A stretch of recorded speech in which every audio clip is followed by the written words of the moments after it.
Political justice party Uttar Pradesh का उपाध्यक्ष हूँ। आज जो आदरणीय हमारे प्रदेश के अध्यक्ष जसवीर सिंह सोनी जी और हमारे पार्टी के जिम्मेदार साथी यहाँ मौजूद हैं। आज प्रेस वार्ता बुलाने का मुख्य मकसद ये है कि आप भली प्रकार देख रहे हैं, आपसे कोई बात छिपी नहीं है कि पूरे देश के अंदर अराजकता का माहौल है, जनता भयग्रस्त है, सरकार किसी की भी बात सुनने को तैयार नहीं है। चंद उद्योगपतियों पूंजीपतियों के हाथ बिक चुकी है। अडानी अंबानी को पूरा देश सौंपने का काम कर दिया है सरकार ने। आप ये देख रहे हैं कि किसानों की जो मांग चल रही है, आज जो 3 कानून सरकार ने कोरोना काल में, क्या आवश्यकता थी कि कोरोना काल में इस प्रकार के 3 काले कानून किसान विरोधी लाने की। तो आज किसान इतना परेशान है, जब किसान परेशान है तो जनता स्वाभाविक है परेशान होगी। आज जनता इतनी त्राय कर रही है कि किसी तरह से इस केंद्र की सरकार को उखाड़ने का काम करें। ये ईवीएम के माध्यम से जिस प्रकार से ये चुनाव जीत करके सत्ता में काबिज हो रहे हैं, हम लोग ये मांग करते हैं कि ईवीएम की व्यवस्था खत्म होकर के बैलेट पेपर से चुनाव लड़ाया जाए।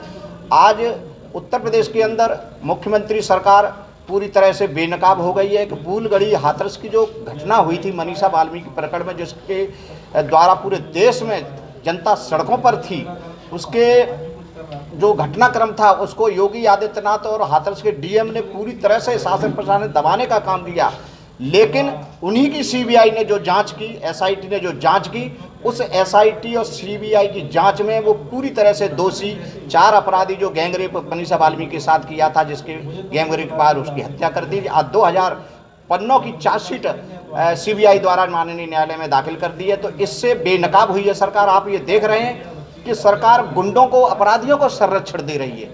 अभी आगरा में रोहता सदर बाजार में जो ओवरसीज बैंक जो है उसमें डकैती हुई, जिसमें भाजपा के नेता और कार्यकर्ता संलिप्त पाए गए, जिनको जेल भेजा जा चुका है। तो आप ये देख रहे हैं कि जिनकी सरकार के नेता और कार्यकर्ता अगर इस प्रकार के अपराधों में संलिप्त हैं तो इस देश का, उत्तर प्रदेश का, राज्य का क्या होगा। इसलिए हम आज पॉलिटिकल जस्टिस पार्टी के माध्यम से मांग करते हैं कि इस देश के अंदर जो बाबा साहब भीमराव अम्बेडकर जी ने जो संविधान दिया है, उस संविधान के तहत ही सरकार काम करे।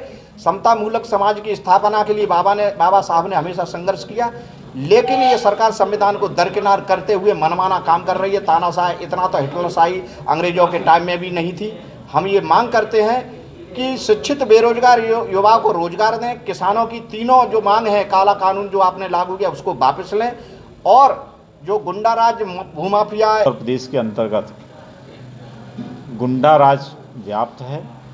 इस देश के अंतर्गत जो किसान को अन्नदाता है, जो इस देश को अन्न देता है, वो आज रोड पर आ चुका है।